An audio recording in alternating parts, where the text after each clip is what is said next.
Hi upcoming teachers. మనం previous పేపర్స్‌లోని కొన్ని బిట్స్‌ని practice చేద్దాం. ఓకేనా? ఇక్కడ చూడండి. సంఖ్యలోని అంకెలను వెనుకకు తిప్పి రాసినప్పటికీ మార్పు రాని 3 అంకెల పెద్ద సంఖ్య. 3 అంకెల పెద్ద సంఖ్య అంటే 999 వస్తుంది. దీన్ని మళ్ళీ వెనక్కి తిప్పి రాస్తే అంటే ఈ 9ని ఇక్కడ, ఈ 9ని అక్కడికి మారిస్తే కూడాను ఎలాంటి మార్పు రాదు కదా!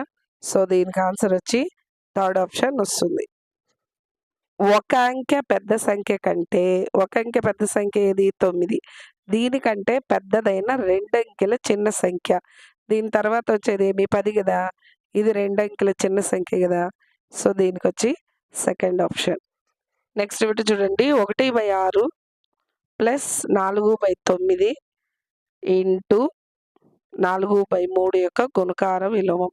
గుణకార విలోమం అంటే భిన్నాన్ని లవన్హారంగా, హారాన్ని లవంగా రాస్తే అది గుణకార విలోమం అవుతుంది. ఓకేనా? ఇప్పుడు మనం ఫస్ట్ ఈ బ్రాకెట్ లోపల ఉండేదాన్ని సింప్లిఫై చేయాలి. దీన్ని క్రాస్‌గా మల్టిప్లై చేస్తున్నాను.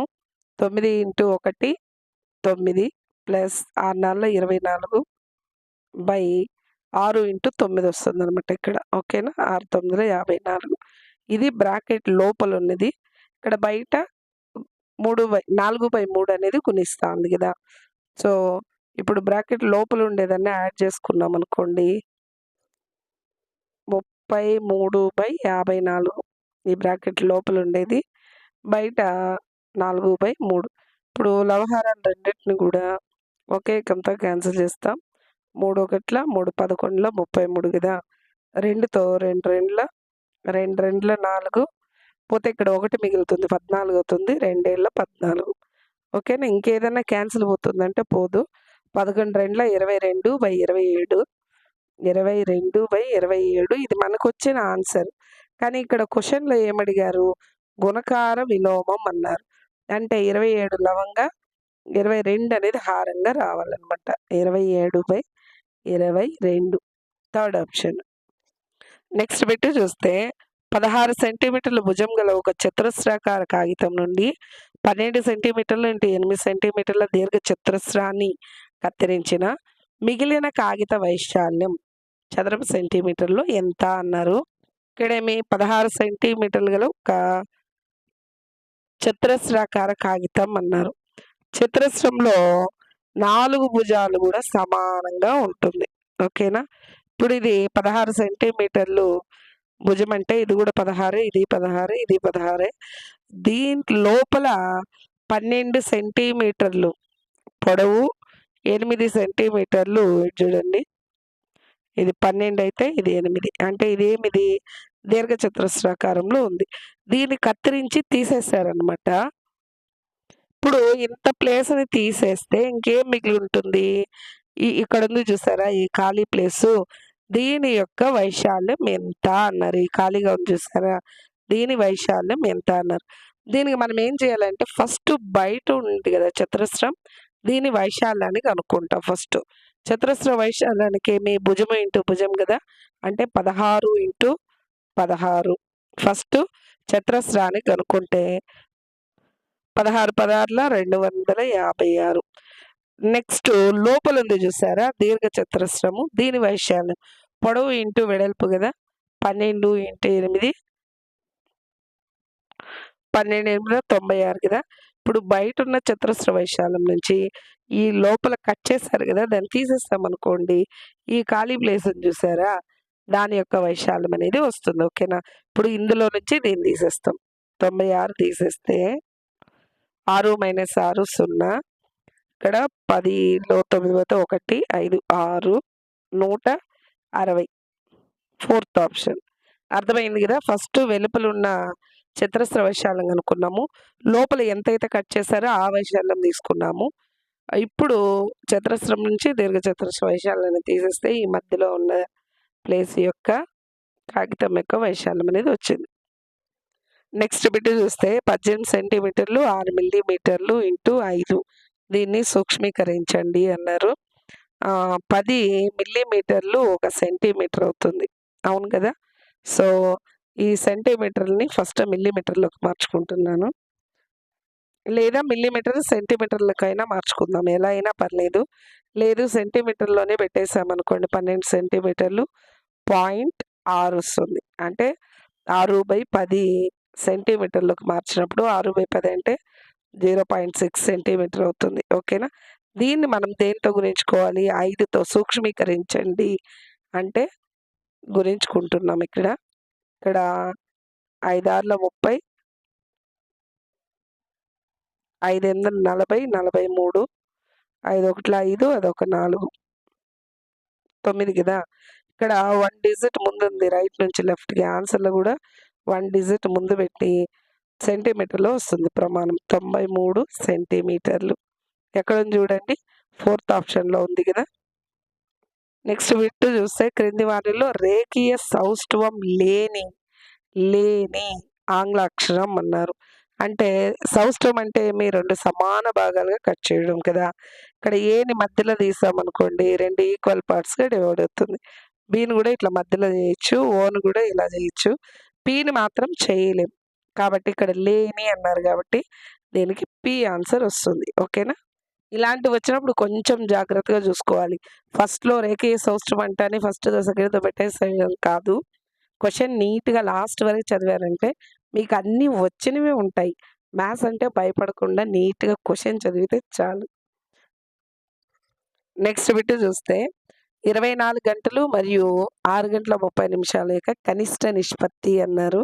అంటే 24 గంటలకి ఇస్టు 6 గంటల 30 నిమిషాలకి కనిష్ట నిష్పత్తి కనుక్కోవాలి. ఇక్కడ గంటలుంది, నిమిషాలుంది. సో, దీన్నన్నా గంటల్లో మార్చుకోవాలి. లేదా దీన్ని నిమిషాల్లోకి మార్చుకోవాలి. ఒక గంటకి 60 నిమిషాలు కాబట్టి 24 గంటలకి 24 ఇంటూ 60 నిమిషాల్లోకి మారుస్తున్నా. 6 4 24, 6 2 12, 14 0 అంటే 1440 నిమిషాల్లోకి మారిపోయింది. ఇప్పుడు 24 గంటలకి 1440 నిమిషాలు ఇస్టు ఇక్కడ 30 నిమిషాలుంది. 6 గంటల్ని నిమిషాల్లోకి మారుస్తున్నా. 6 గంటలకి 6 గంటలు 60 నిమిషాలు. 360 ఇదొక 30 గదా! సో, 390 నిమిషాలు. దీన్ని మారిస్తే ఎంతొచ్చింది? 390 నిమిషాలు. ఇప్పుడు మొత్తం నిమిషాల్లోకి మారిపోయింది. కనిష్ట నిష్పత్తి అన్నప్పుడు ఏమీ లేదు. రెండిటిని రెండిటికి వేరే ఏది కూడా భాగింపబడేలాగా ఉండకూడదు. ఆ విధంగా క్యాన్సెల్ చేయాలంతే. ఇక్కడ 0 0 క్యాన్సెల్ చేస్తున్నా. 3తో 3 ఒకట్ల 3 మూడుల 9, 3తో 3 నాలుగుల 12 పోతే ఇక్కడ 2 వస్తుంది కదా! 24, 3 ఎనిమిదిల 24 అంటే 48:13 వచ్చింది మనకి. ఇది ఎక్కడుంది? థర్డ్ ఆప్షన్‌లో ఉంది. ఓకేనా? అర్థమైంది కదా! ఇలాంటివి వచ్చినప్పుడు కొంచెం జాగ్రత్తగా మీరు మీటరు, సెంటీమీటరు, లీటరు ఇలాంటి వాటిలో మిమ్మల్ని కన్‌ఫ్యూజ్ చేస్తుంటారు. సో, అప్పుడు మాత్రం కొంచెం జాగ్రత్తగా చేస్తే చాలు. ఓకేనా? ఇక్కడ అన్నీ కూడా మనం నిమిషాల్లోకి మార్చుకొని దాన్ని క్యాన్సెల్ చేస్తాం. నెక్స్ట్ బిట్ చూస్తే ఎక్స్ నాట్ ఈక్వల్ టు 0 మరియు 8 power X plus 2 equal to 2 power 4x minus 3 అయిన ఎక్స్ వాల్యూ ఎంత అన్నారు. ఈ 8ని ఇక్కడ 2 ఉంది కాబట్టి 2 పవర్‌గా రాసుకున్నాం అనుకోండి. 2 4 8, 2 2 4, 1 2 3 ఉంది కదా! 2 పవర్ క్యూబ్ 8ని 2 పవర్ క్యూబ్‌గా రాసుకోవచ్చు. మళ్ళీ దీని పవర్‌లో ఏముంది? ఎక్స్ ప్లస్ 2 ఉంది. ఇటువైపు 4x మైనస్ 3 ఉంది. ఇదొచ్చి 3 అనేది దీన్ని గుణిస్తుందనమాట. ఓకేనా? రెండు వైపులా భూములు సమానం కాబట్టి ఘాతాంకాల్ని సమానం చేసుకుంటాం. అప్పుడు ఇక్కడ ఏమొస్తుంది? 3 into X plus 2 equal to ఇటువైపు ఏముంది? 4x మైనస్ 3 ఉంది కదా!